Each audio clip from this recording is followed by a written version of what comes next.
Hello बच्चों, हम फिर आपके साथ आपके लिए लेकर आए हैं chapter second solution, chemistry 12th का चैप्टर सेकंड सॉल्यूशन, जो कि आपके केमिस्ट्री के बहुत सारे चैप्टर्स से रिलेशन रखता है। तो अगर आपने सोच लिया है, आपके मन ने सोच लिया है कि मुझे सिलेक्ट होना है, मुझे मेडिकल में जाना ही है, तो आप निश्चित रूप से सफल हो जाओगे, क्योंकि सफलता सिर्फ आपके दृढ़ संकल्प से आती है।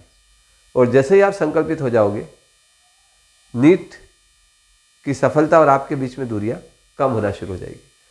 तो जुनून और जीत के इस सफ़र में मिक क्लास आपके साथ है। तो मिक क्लास में आप सब लोगों का स्वागत है। तो आज हम शुरू करते हैं एक बहुत अच्छा चैप्टर सॉल्यूशन। अब सॉल्यूशन चैप्टर के अंदर कुछ कैलकुलेशंस, कुछ मैथमेटिक्स है। तो सॉल्यूशन शुरू करने से पहले हम सबसे पहले आपको परसेंटेज के कुछ फंडामेंटल समझाते हैं। जिन बच्चों का मैथ्स अच्छा है उनके लिए बहुत आसान है, पर कहीं किसी बच्चों को मैथ्स में प्रॉब्लम है तो थोड़ा सा आप पहले परसेंटेज का फंडामेंटल देखें, क्योंकि परसेंटेज वाले फंडामेंटल इस चैप्टर में खूब आने वाले हैं। तो चलिए हम सबसे पहले बात करेंगे परसेंटेज पे। तो प्यारे बच्चों, आपको पता होगा परसेंटेज क्या होता है। परसेंटेज मतलब हम जब किसी चीज को फिगर में शो ना करें और परसेंटेज में शो करें, तो वो फिगर को प्रेजेंट करने का तरीका सरल हो जाता है। जैसे हमने कहा कि आपका रिजल्ट क्या रहा, तो आपने कहा सर हमारा रिजल्ट 75% रहा, मतलब हम सिर्फ परसेंटेज की बात कर रहे हैं। फिर हम डिटेल पूछेंगे आपका रिजल्ट मतलब कितने नंबर आपको आए, तो फिर आप बताएंगे कि मुझे 400 में से 300 नंबर आए। इट मीन्स 400 में से 300 number I secured. It means I secure 75% of total marks. अब ये 75% जो आपने कहा, इसका मतलब ये हुआ कि अगर आपकी एग्जाम 400 मार्क्स की है तो उसमें से आप 300 मार्क्स लेके आए, तो आपका रिजल्ट परसेंटेज में 75 रहेगा और फिगर्स में 300/400 रहेगा। अब ये परसेंटेज कैसे निकालेंगे, इसके क्या मीनिंग है, तो चलिए हम इस पर डिस्कस करते हैं। सबसे पहले आप ये समझ लीजिए, परसेंटेज 100 से काउंट होता है। मतलब आपके नंबर कितने भी हो, आपके मैक्सिमम नंबर एग्जाम में कितने भी हो, उन सब के 100 टुकड़े कर लीजिए। जैसे आपका जो एग्जाम है वो 400 मार्क्स का है, करेक्ट। मतलब आपके ये जो है एमए में, एमए मतलब मैक्सिमम मार्क्स, और आपका एग्जाम 400 मार्क्स का है। अब आपने 300 मार्क्स ऑब्टेन किए, तो यहां पर हमको ये देखना है कि कितना परसेंटेज आपने ऑब्टेन किया। बहुत आसान है, देखिए। सबसे पहले आप अपने मार्क्स के 100 टुकड़े कर दीजिए। तो हमने इसके 100 टुकड़े करने के लिए 100 से डिवाइड कर दिया, तो एक टुकड़े की वैल्यू हुई 4। मतलब 4 100 टाइम मिलाएंगे तो आपके टोटल मार्क्स आ जाएंगे जिसमें आपका पेपर हुआ। लेकिन आपने कितना ऑब्टेन किया, 300। अब कितने टाइम 4 को मैं प्लस करूंगा तो मुझे 300 मिलेगा। इसके लिए बहुत आसान है, आप 300 में 4 का डिवाइड कर दीजिए। तो 4 7 जा 28 बचा 2, और 4 5 जा 20। देखिए 75 आ रहा है। मतलब 4 के 75 टुकड़े हम मिलाएंगे तो 300 बन जाएगा, और एक टुकड़ा हमको 1% शो करता है, तो ये हो जाएगा 75%, करेक्ट। ये तो हो गया बेसिक आइडिया कि हम एक्चुअली परसेंटेज में निकालते क्या है। अगर आपके पास सपोज करो 2000 और 50 मार्क्स है, 2000 और 50 मार्क्स आपके पास मैक्सिमम है, और हमने 1025 मार्क्स ऑब्टेन किए, कितना परसेंटेज ऑब्टेन किया? सीधा प्रिडिक्शन है, इसका ठीक आधा आपको ऑब्टेन हुआ। मतलब 2050 का आधा 1025 होता है। अब यहां पर प्रश्न ये उठता है कि 1025 कितने परसेंट होगा। तो जनरली ये कॉमन सेंस से हम सब लोग 50% को समझते हैं। 50% मतलब जितनी चीज है उसका आधा, और ये हो गया आधा, तो आपका 50% हो गया। हम इसको इस तरह से समझेंगे तब भी समझ में आएगा। देखिए 2050 के आप 100 टुकड़े कर दो, मतलब 20.50 एक टुकड़ा होता है, करेक्ट। ऐसे 50 टुकड़ों को अगर हम मिलाएंगे तो हमारे पास आ जाएगा 1025 1025। ओके, मतलब 50% इसका 1025 होता है। लेकिन ये जो बेसिक आइडिया है ये तो आपके कॉन्सेप्ट क्लियर करने के लिए है। नीट में अगर क्वेश्चन आता है तो क्वेश्चन ट्रिक से होगा, लेकिन अगर क्वेश्चन थोड़ा सा घुमा दिया जाए तो कंसेप्ट आपको पता होना जरूरी है। अगर कंसेप्ट पता नहीं है तो आप सिर्फ एक ही ट्रिक का यूज़ कर पाओगे, अगर क्वेश्चन घुमा तो आप दूसरी ट्रिक का यूज़ नहीं कर पाओगे। तो प्यारे बच्चों, हमेशा ध्यान रखना, केवल फार्मूले याद करने से हमारा काम नहीं बनेगा। फार्मूले तो याद होना ही चाहिए, परंतु उन फार्मूले के पीछे उसका बेसिक कंसेप्ट भी याद होना जरूरी है।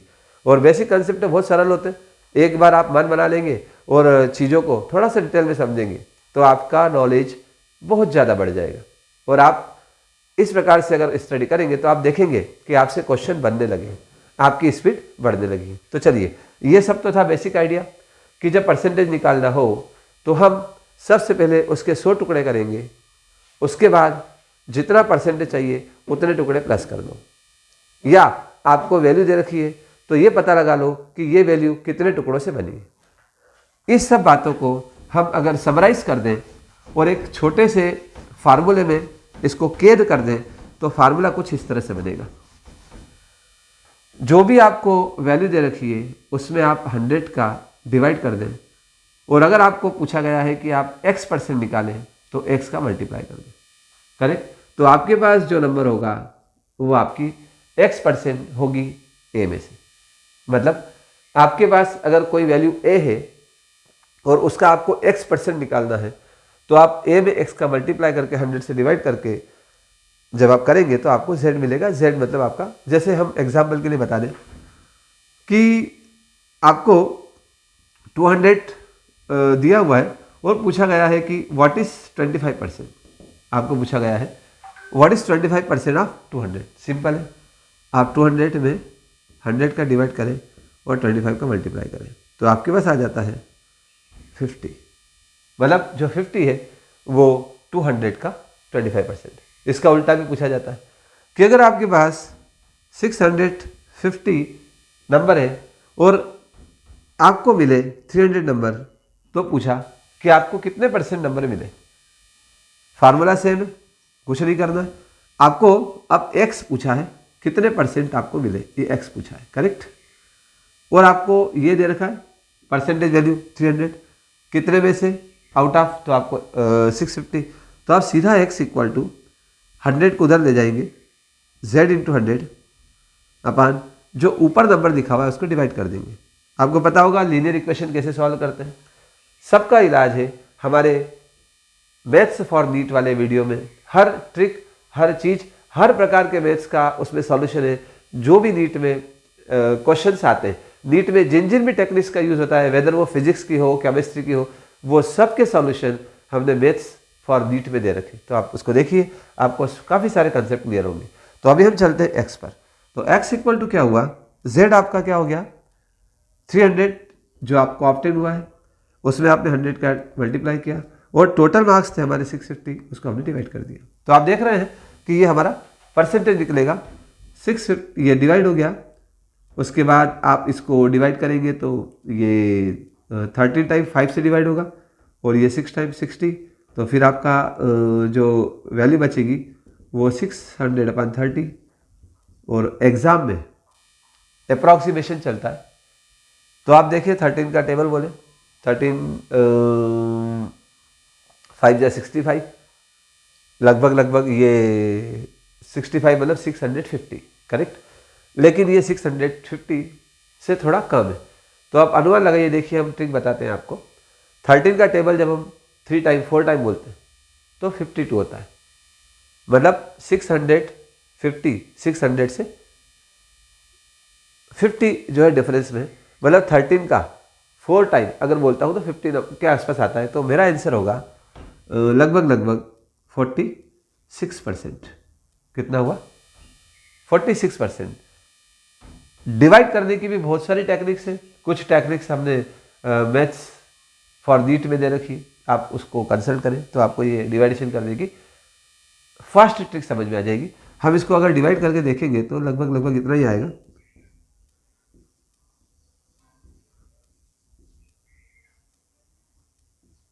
ये देखिए क्या आ रहा है, लगभग 46%। ठीक है, तो इस तरह से अगर आपको किसी मैक्सिमम या किसी भी वैल्यू के अंदर से गिवन वैल्यू दिया है और पूछा है ये कितना परसेंट है, तो आप इस तरह से कर सकते हैं। अगर आपको 650 दिया है या कोई भी वैल्यू दी है और पूछा है इसका x% निकाले, तो आप इस तरह से कर सकते हैं। प्यारे बच्चों, इस चैप्टर में परसेंटेज से रिलेटेड बहुत सारे क्वेश्चन आने वाले हैं, तो इतना सा बस आपको कंसेप्ट समझना है, सिर्फ इतना सा। और ये की फार्मूला जो है, ये वाला की फार्मूला आपको अच्छे से याद कर लेना है, ये हर सिचुएशन में यूज होगा। करेक्ट। चलिए हम हमारे चैप्टर का शुभारंभ करते हैं। सबसे पहले आपके सॉल्यूशन चैप्टर में दिया हुआ है टाइप ऑफ सॉल्यूशन। तो सॉल्यूशन जो शब्द है बड़ा कॉमन है। जब आप किसी दो चीज़ों को मिलाते हैं, जैसे आपने पानी के अंदर दूध मिला दिया, या आपने एक लिक्विड में दूसरा लिक्विड मिला दिया, आपने पानी के अंदर लेमन जूस मिला दिया, तो ये क्या हो गया, ये सॉल्यूशन बन गया पानी और लेमन जूस का। या आपने पानी के अंदर शहद मिला दिया, तो पानी और शहद का सॉल्यूशन बन गया। मतलब नॉर्मली आप अपने घर में रोज बहुत सारे सॉल्यूशंस बनाते हैं, आपके किचन में सॉल्यूशंस बनते रहते हैं दिन भर जब आपके पेरेंट्स खाना बनाते हैं। तो सॉल्यूशन का सिंपल मीनिंग होता है किन्हीं भी दो मटेरियल को आप जब ऐड कर देंगे तो सॉल्यूशन बन जाएगा। अब ये मटेरियल जिसको आप ऐड करोगे उसमें एक जो होगा सॉल्वेंट और दूसरा होगा सॉलिड। तो ये दो शब्द सॉल्वेंट और सॉलिड क्या डिफाइन करते हैं। जैसे आपने वाटर के अंदर आपने शुगर डाल दी, तो क्या हुआ, ये शुगर नीचे बैठ गई। अब यहां पर क्या हो रहा है, आप भी जानते हैं कि वाटर में जब शुगर डालेंगे तो शुगर का अमाउंट तो छोटा सा होता है, लेकिन वाटर का अमाउंट ज़्यादा होता है। और कौन किसको घोलेगा, कौन किसको डिसॉल्व करेगा, पानी जो है वो लिक्विड है, और पानी के अंदर जो सॉलिड शुगर है वो घुल जाएगी। तो घुलने वाला कौन है, शुगर, और घोलने वाला कौन है, पानी। तो जो घोलने वाला है हम उसको कहेंगे सॉल्वेंट मतलब विलायक, और जो घुलने वाला है हम उसको कहेंगे सॉलिड मतलब घोलक। तो इस तरह से सॉल्यूशन के दो पार्ट होते हैं, एक सॉल्वेंट और दूसरा सॉलिड। ठीक है। अब सॉल्यूशन के इन पार्ट के आधार पर हम सॉल्यूशन के टाइप को भी डिस्कस कर सकते हैं। जैसे मान लीजिए आपने पानी में शक्कर घोली, अब आप देख रहे हैं पानी का मीडियम कैसा है, लिक्विड। आपको पता होगा किसी भी मैटर के तीन मीडियम होते हैं, लिक्विड, सॉलिड और गैस। तो पानी का जो मीडियम है वो लिक्विड है, लेकिन शुगर का मीडियम कैसा है, सॉलिड है। तो आप क्या कहेंगे कि आपने लिक्विड के अंदर सॉलिड को डिसॉल्व कर दिया। यहां पर आपने देखा कि जो सॉल्वेंट था उसका मीडियम लिक्विड है, लेकिन जो सॉलिड था उसका मीडियम सॉलिड है। तो दोनों के मीडियम अलग अलग है, घुलने वाला और घोलने वाला दोनों ही अलग अलग मीडियम को बिलोंग करते हैं। ऐसे सॉल्यूशन को हम बोलते हैं हिट्रोजीनियस सॉल्यूशन। Correct, right. अब एक और सॉल्यूशन जिसमें इसके ठीक उल्टा चलेगा कि जो घुलने वाला है और जो घोलने वाला है, मतलब जो सॉल्वेंट है और जो सॉलिड है, दोनों ही सेम मीडियम को बिलोंग करते हैं। अगर ऐसा है, दोनों ही सेम मीडियम है, तो ऐसा सॉल्यूशन होगा होमोजीनियस सॉल्यूशन। क्या होगा, होमोजीनियस सॉल्यूशन। एग्जाम्पल बहुत आसान है, आप सोडा पीने कभी जाते होंगे, आपने सोडा पिया होगा तो आपने देखा होगा कि वो दुकानदार सोडे की बोतल को एक मशीन में लगा के बटन दबाता है और आवाज़ आती है।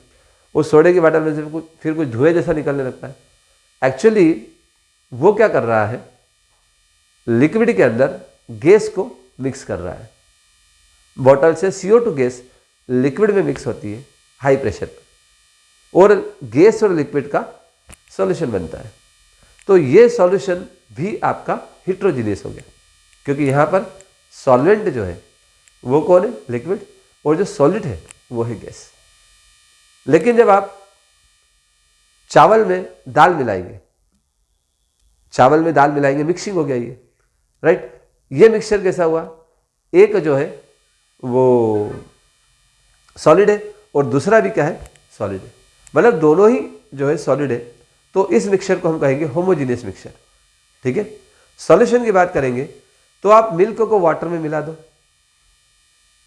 वाटर में ऑयल डाल दो, ये जो आपका मिक्सचर बनेगा, इस सॉल्यूशन को, इस मिक्सचर को हम क्या कहेंगे, होमोजीनियस सॉल्यूशन, मतलब यहाँ पर ऑयल का फेस और वाटर का फेस दोनों ही लिक्विड है। तो इस तरह से जो लिक्विड टू लिक्विड या सॉलिड टू सॉलिड या गैस टू गैस अगर मिक्सचर बनेगा तो ऐसे सॉल्यूशन को हम होमोजीनियस सॉल्यूशन कहेंगे। और इसके अपोजिट अगर सॉल्वेंट और सॉल्यूट की फेस अलग अलग होंगे तो हम उनको हिट्रोजीनियस सॉल्यूशन कहेंगे। करेक्ट? आ रहा है समझ में? तो इस तरह से हमारा जो टाइप ऑफ सॉल्यूशन है वो पूरा होता है। एक और शब्द आपके एनसीईआरटी में लिखा हुआ है, binary solution. What do you mean by binary solution? कि जब दो लिक्विड या दो मटेरियल मिलेंगे तो हम उसको बाइनरी सॉल्यूशन कहेंगे। अगर सॉल्यूशन में तीन अलग अलग प्रकार के मटेरियल है तो हम उसको टर्नरी सॉल्यूशन कहेंगे, मतलब तीन मैटर वाला सॉल्यूशन। तो इस तरह से सॉल्यूशन के मेनली दो टाइप हो गए। अब इसके बाद आता है सॉल्यूशन को मेजर करने की मेथड्स। आपके एनसीईआरटी बुक में दो या तीन मेथड का डिस्कशन, दो या तीन मेथड का डिस्क्रिप्शन दिया हुआ है और नीट में वो दो या तीन मेथड से ज़्यादा आती नहीं है। तो सबसे पहले सॉल्यूशन को मेजर करने के लिए हमारे पास दो टर्म होते हैं। एक होता है कंसंट्रेशन। कंसंट्रेशन का मतलब सॉल्यूशन का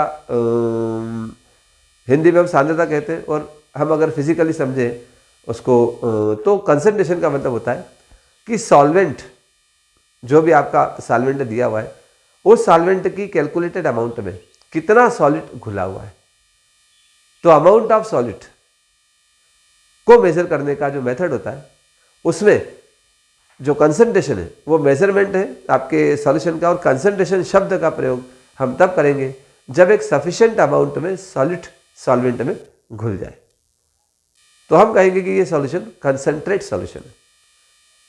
लेकिन अगर सॉल्वेंट के अंदर जो सॉलिड है वो कम अमाउंट में घुला हुआ हो, रिस्पेक्टिवली कम अमाउंट में, तो हम उसको कहेंगे डाइल्यूट सॉल्यूशन। तो दो प्रकार के सॉल्यूशन फिर हो गए। ये solution according to the amount present in the solvent, right? Whatever amount present in the solvent of the solid, okay, on basis of the amount present in the solvent we define the solution as a concentrate or dilute। तो dilute और concentration आपको समझ में आया, ठीक है। इसके ऊपर अब चलेंगे कि आपने, जैसे आप एक प्रैक्टिकल कर सकते हैं, आप पानी में नमक घोलना शुरू कीजिए और स्टीरिंग कीजिए, हिलाइए उसको और नमक थोड़ा थोड़ा डालते जाइए। आप देखेंगे कि पानी में आप नमक डालते हैं, नमक डिसअपियर हो जाता है, दिखता नहीं है आपको। फिर थोड़ा नमक डालें आप, ये नमक ऐसे डालते रहिए, फिर वो घुलता रहेगा। लेकिन एक कंडीशन ऐसी आएगी कि जब आप नमक डालेंगे तो नमक वैसा का वैसा आपको नीचे बैठता हुआ दिखेगा। एक्चुअली वो वैसा का वैसा नीचे नहीं बैठता है, इसके पीछे भी कहानी है, वो हम आपको इक्विलिब्रियम में पढ़ाएंगे। तो वो नमक जो है वो नीचे बैठता हुआ दिखेगा आपको। मतलब क्या हुआ? आपके वाटर में जितना मैक्सिमम साल्ट घुलना था घुल चुका। अब आप जब और साल्ट घोलने जाते हो तो वो साल्ट डिजॉल्व न होते हुए वैसे ही पानी के बॉटम पर बैठ जाता है। वो पहले डिजॉल्व होता है, डिजॉल्व हुआ जो साल्ट है वो रिकलेक्ट होकर के फिर पानी में बैठता है। वो हम लोग डिस्कस करेंगे इक्विलिब्रियम में। अभी हम ये समझ लें कि जो साल्ट आपने घोला वो वैसे ही नीचे बैठ गया। अब ये कंडीशन कौन सी हुई कि जब नमक ने घुलना बंद कर दिया। तो इस कंडीशन को जब मैक्सिमम नमक आपके सॉल्वेंट में घुल चुका है, उसके बाद अगर आप नमक डालते हैं तो वो नमक नहीं घुलता है। उस पोजीशन को जब मैक्सिमम साल्ट या मैक्सिमम नमक आपके सॉल्वेंट में घुल चुका है, उस पोजीशन को, उस सॉल्यूशन का हम सैचुरेटेड सॉल्यूशन बोलते हैं, मतलब संतृप्त विलयन बोलते हैं, सैचुरेटेड सॉल्यूशन। तो फिर हम सैचुरेटेड सॉल्यूशन को कैसे डिफाइन करेंगे कि एट ए पर्टिकुलर टेम्परेचर, किसी पर्टिकुलर टेम्परेचर पर मैक्सिमम अमाउंट ऑफ सॉलिड जो कि उस सॉल्वेंट में घुल सकता है, अगर वो मैक्सिमम अमाउंट ऑफ सॉलिड घुल चुका है तो उस कंडीशन को हम सैचुरेटेड सॉल्यूशन बोलते हैं। करेक्ट? सैचुरेटेड सॉल्यूशन मतलब हाईली कंसंट्रेट सॉल्यूशन, ठीक है। तो दो चीजें हमको समझ में आ गई। सबसे पहला डाइल्यूट सॉल्यूशन और सेकंड कंसंट्रेट सॉल्यूशन, ठीक है। अब आगे बात करेंगे हम method of measurement of concentration. Correct? Method of measurement of concentration. तो कंसंट्रेशन को मेजर करने की मेथड में सबसे पहले आपके बुक में दे रखा है परसेंटेज अवेलेबिलिटी। दूसरा दे रखा है मोलरिटी। थर्ड दे रखा है मोल फ्रैक्शन। और एक और दे रखा है मोलेलिटी। तो प्यारे बच्चों, आपके नीट एग्जाम में आप 30 ईयर के अगर पेपर देखेंगे तो हार्डली इन मेथड के अलावा कोई मेथड आपको मिले। वो मेथड हो सकता है नॉर्मलिटी मिले, बट नॉर्मलिटी आपके नीट में आपके एनसीईआरटी बुक में नहीं दे रखी और नॉर्मलिटी पूछी भी नहीं जाती। तो आपको यहां तक बहुत अच्छे से समझना है इनको हम कैसे सॉल्व करेंगे। तो सबसे पहले आपका जो फर्स्ट मेथड है मास परसेंटेज कंसंट्रेशन की पहली मेथड है अवेलेबिलिटी ऑफ मास परसेंटेज। तो मास परसेंटेज को निकालने का तरीका कैसा है? आपको अगर किसी भी कंपोनेंट का मास परसेंटेज निकालना है तो उसके लिए आप फार्मूला नोट कर दें। क्वेश्चन इसके ऊपर बहुत आते हैं।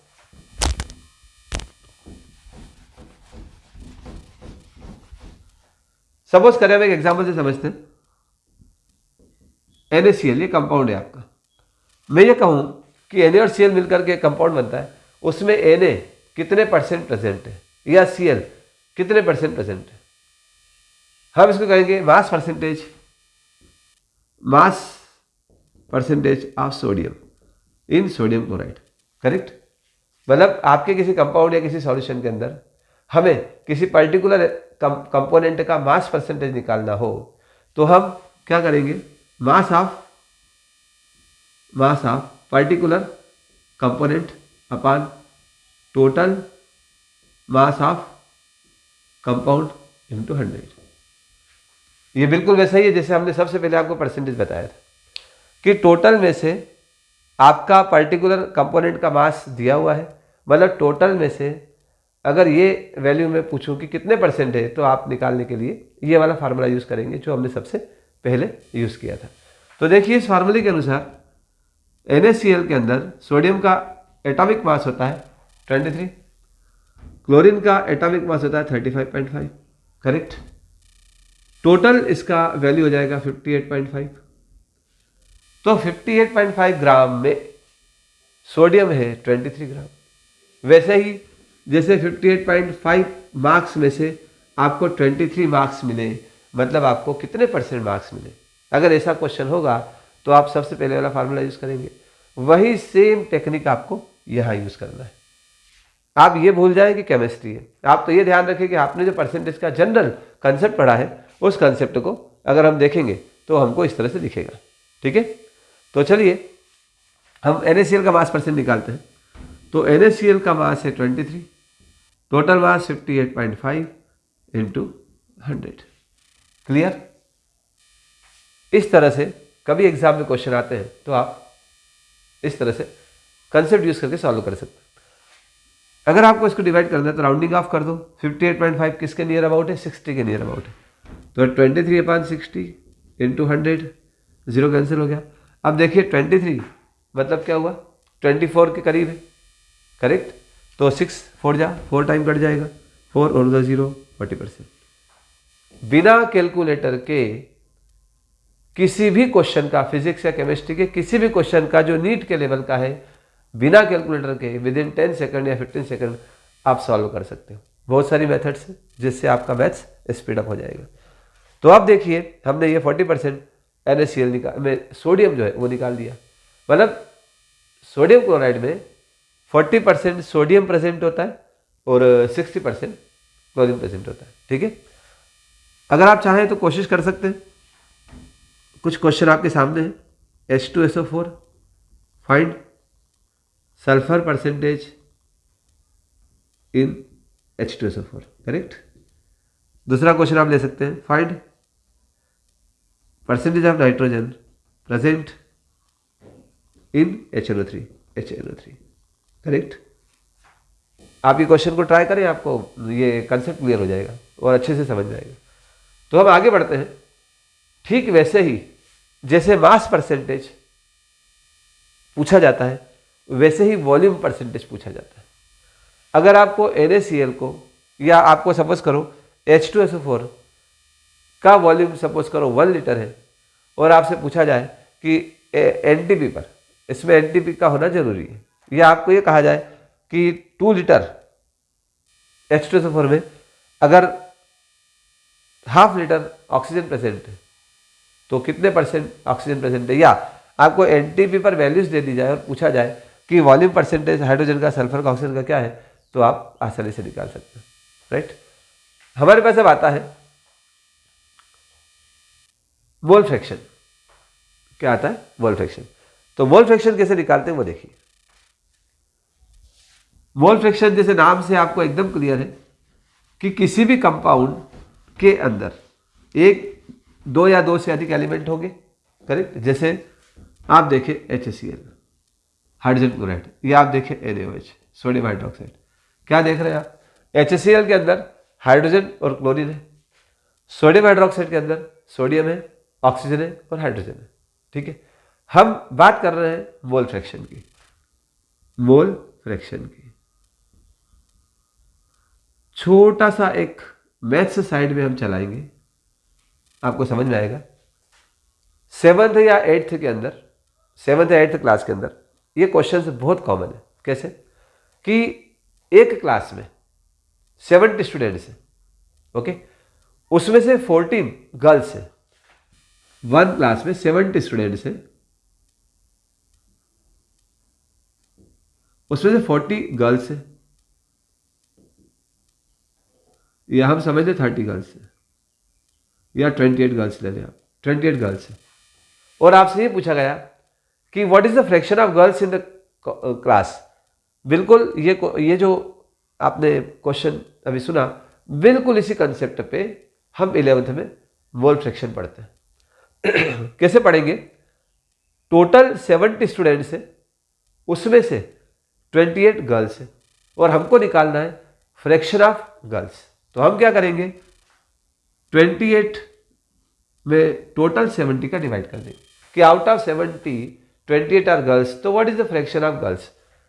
ये कट जाएगा आपका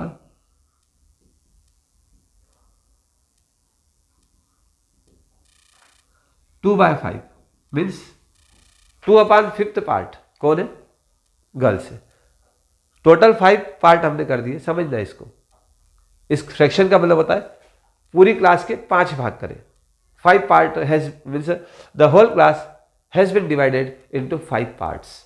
out of 5 parts 2 parts are of girls, तो remaining 3 parts would be of boys. Correct. ठीक ऐसे ही हमारे इन क्वेश्चंस में हम इस कंसेप्ट का यूज करेंगे। यहां पर भी आप देखिए 2 फैक्टर है। अगर 28 गर्ल्स है तो आपके बॉयज कितने हो जाएंगे? 42। ओके, मतलब 28 ए का मोल, 42 बी का मोल। और हमने पूछा कि ए का मोल फ्रैक्शन क्या है, तो हमने क्या किया? 28 अपॉन टोटल मोल, 42 + 28। ठीक बिल्कुल इसी तरह जैसे आपने 7th में ये मैथ्स पढ़ा था, इसी मैथ्स को हम यहां पर यूज करेंगे। अगर आपके प्रीवियस क्लासेस के मैथ्स और बाकी कंसेप्ट बहुत अच्छे हैं, तो आप ये समझिए कि 11th 12th 2 years पर्याप्त है। It's more than sufficient. Within this 2 year you can crack the NEET, means even you can secure more than 650 marks in the NEET if your 9th 10th concepts are very clear.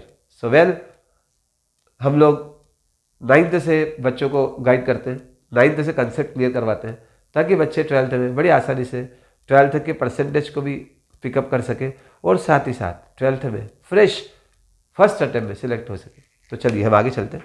तो ठीक ऐसे ही mole fraction का मतलब होता है mole of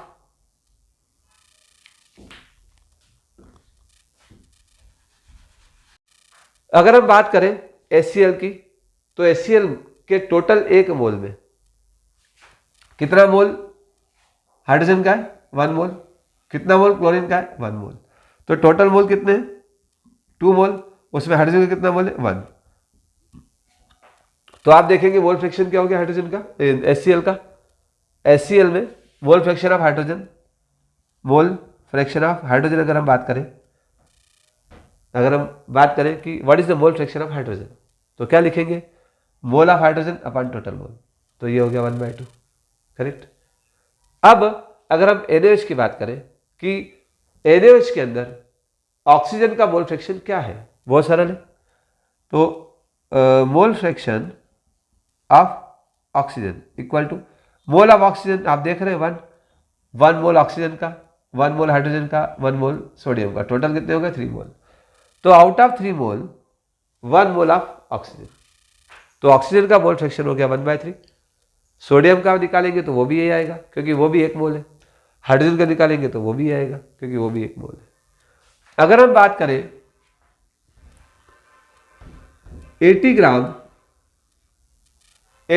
NaOH में sodium का mole fraction क्या है, अगर हम ऐसी बात करेंगे तो फिर इसके लिए हमको 80 ग्राम को सबसे पहले क्या करना पड़ेगा, मोल में चेंज करना पड़ेगा।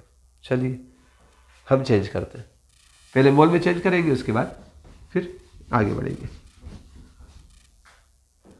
तो सबसे पहले आपको देखना होगा इसका मॉलिक्यूलर मास क्या होता है, 23, 16 और 1 है ना। इसका 23, 16, 1 40 ग्राम।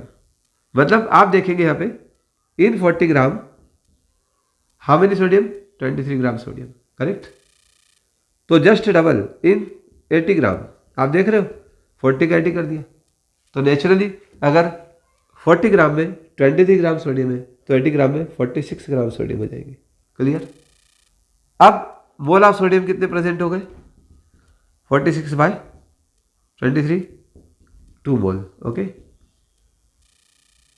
और टोटल मोल कितने हैं,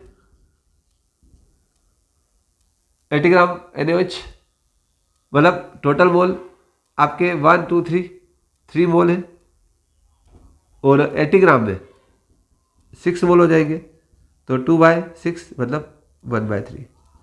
फिर से सोडियम का मोल फ्रैक्शन 1/3 होगा, ठीक है, समझ रहे हैं आप।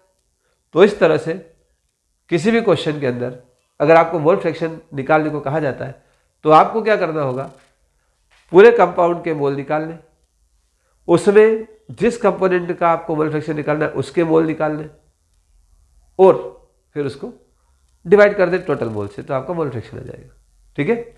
चलिए अगला हमारे पास है, देखिए क्वेश्चन है,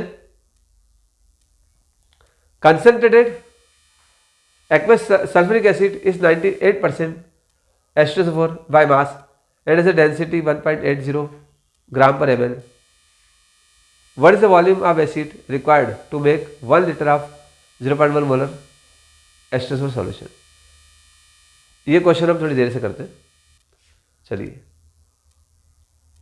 हमारे पास अब थर्ड पॉइंट जो है वो है मोलरिटी। हमने 2 चीजें सीखी, मास परसेंटेज, मोल फ्रैक्शन, और अगला आता है मोलरिटी। तो मोलरिटी मतलब कंसंट्रेशन मेजर करने की यूनिट है और बहुत सिंपल है। मोलरिटी मतलब मोल अपॉन लीटर। किसी भी सॉल्यूशन की मोलरिटी निकालना है तो आप उस सॉल्यूशन के अंदर कितने मोल, कितने वॉल्यूम में प्रेजेंट है, ये निकालने आप उसकी मोलरिटी आ जाएगी। जैसे हमने कहा कि 120 ग्राम NaOH is present in 500 ml solution। क्या लिखा हुआ है, 120 ग्राम NaOH is present in 500 ml of solution। तो what is the molarity of NaOH solution? What is the molarity of NaOH solution? कैसे निकालेंगे आप, बहुत आसान है। फार्मूला क्या बताया हमने, molarity equal to mole by litre. तो सबसे पहले आप 120 ग्राम NaOH को किस में चेंज करेंगे, मोल में। क्या करते हैं हम, जो मास दिया हुआ है वो लिखेंगे, इसके अपान में हम क्या लिखेंगे, मॉलिक्यूलर मास।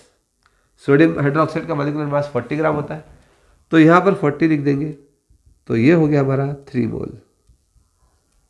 क्या देखा आपने? हमको जो मास दिया हुआ है वो मास 3 मोल NaOH के बराबर है। तो हमने 3 मोल निकाल लिया। अब आगे बढ़ेंगे हम। कितना वॉल्यूम दे रखा है इस पर डिस्कस करेंगे। तो वॉल्यूम हमारे पास दे रखा है 500 ml और हमारे फार्मूले में वॉल्यूम किस में रखा जाएगा?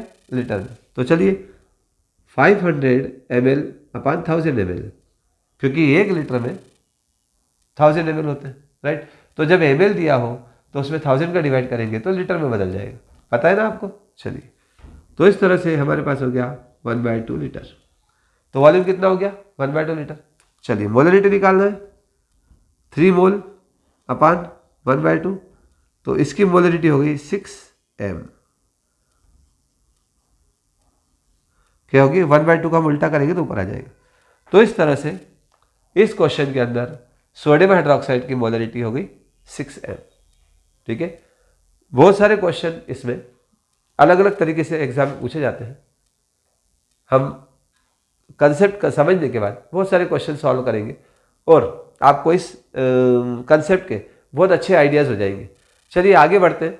हमारे पास बुक के अकॉर्डिंग अगला टॉपिक है सॉल्युबिलिटी, करेक्ट। तो सॉल्युबिलिटी क्या चीज़ है इस पर हम डिस्कस करते हैं। आपने देखा होगा सोडा वाटर की बोतल में CO2 गैस को हम मिक्स करते हैं। जनरली CO2 गैस को अगर आप वाटर में मिक्स करेंगे नॉर्मली तो CO2 गैस वाटर में मिक्स नहीं होगी, क्लियर। लेकिन अगर आप प्रेशर बढ़ा देंगे, बहुत ज़्यादा प्रेशर कर देंगे, तो फिर CO2 गैस पानी में घुलेगी। इसका मतलब क्या हुआ? किसी गैस को पानी में घोलना हो तो हमको बहुत ज़्यादा प्रेशर डालना पड़ेगा। ठीक इसके अपोजिट, अगर आपको पानी में शक्कर घोलना है तो सिंपली आप पानी के अंदर शक्कर डाल दो और उसको स्टीर करो, हिलाओ, तो पानी में शक्कर धीरे धीरे घुलेगी। अगर थोड़ा सा गर्म पानी ले लोगे आप तो शक्कर जल्दी घुल जाएगी।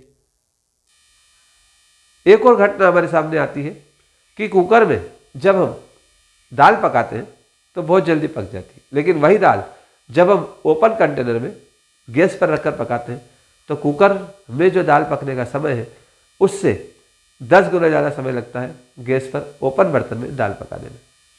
इसका मतलब क्या हुआ? जो सॉल्यूशन हमने बनाया उस सॉल्यूशन के अंदर जो सॉलिड है वो घुल रहा है, तो उसके डिसॉल्व होने का जो रेट है वो किस पे डिपेंड हुआ? सोडा वाटर के अंदर, या आप जब सोडा पीने जाते हैं तो देखते हैं आपकी जो पानी के अंदर CO2 घोली जाती है वो हाई प्रेशर पर घोली जाती है। ठीक है। आपने देखा कि पानी के अंदर शक्कर को घोलना है तो थोड़ा टेम्परेचर बढ़ा दो। इसका मतलब ये हुआ कि किसी सॉल्वेंट के अंदर किसी सॉलिड को अगर घोला जाए तो सॉलिड को घोलने के लिए हमको टेम्परेचर, प्रेशर, इन सब बातों का ध्यान रखना होता है, या ये सब बातें हमारे सॉल्यूशन को बनाने में हेल्प करती। इसका मतलब किसी भी सॉलिड के घुलने की कैपेसिटी डिपेंड करती है प्रेशर, टेम्परेचर या और कोई फैक्टर हो सकते हैं। इस घटना को कि जब कोई सॉलिड किसी सॉलिड में घुलता है तो उसके घुलने की कैपेसिटी कि कितना घुलेगा उसको हम बोलते हैं सॉल्युबिलिटी, घुलनशील क्षमता, करेक्ट। तो सॉल्युबिलिटी का मतलब हुआ कि कोई भी सॉलिड किसी सॉल्वेंट के अंदर किस मात्रा में घुलता है। इस पर हम डिटेल चर्चा, इसके बारे में बहुत सारी चर्चा हम अगले वीडियो में करेंगे। जब तक आप पढ़ते रहिए, खूब मन लगा के पढ़िए, और एक सफलता की जो सबसे पहली और आवश्यक जो जानकारी है सफलता के लिए, जो सबसे आवश्यक चीज़ आपके पास होना चाहिए वो सफलता के प्रति आपके मन में भरोसा। आप सिर्फ सफलता के बारे में सोचें, उसी अनुसार पढ़ाई करें, अपने टेम्पर को एक पर्टिकुलर लेवल पर बनाए रखें, जीत आपकी होगी। तो प्यारे बच्चों, खूब मन लगा के पढ़िए। अगर आपको हमारा ये वीडियो अच्छा लगा, अगर आपको समझ में आया है तो आप इसको शेयर कीजिए, सब्सक्राइब कीजिए, ताकि हम आपके लिए और इन कंसेप्ट को अच्छे से प्रस्तुत कर सकें। अगर कोई क्यूरी है, कोई प्रॉब्लम है, कोई डाउट्स है तो आप हमें कमेंट बॉक्स में लिखकर भेजिए। आपके हर डाउट्स का सॉल्यूशन ट्रिक के जरिए बहुत सरल तरीके से हो जाएगा। पढ़ते रहिए, खुश रहिए।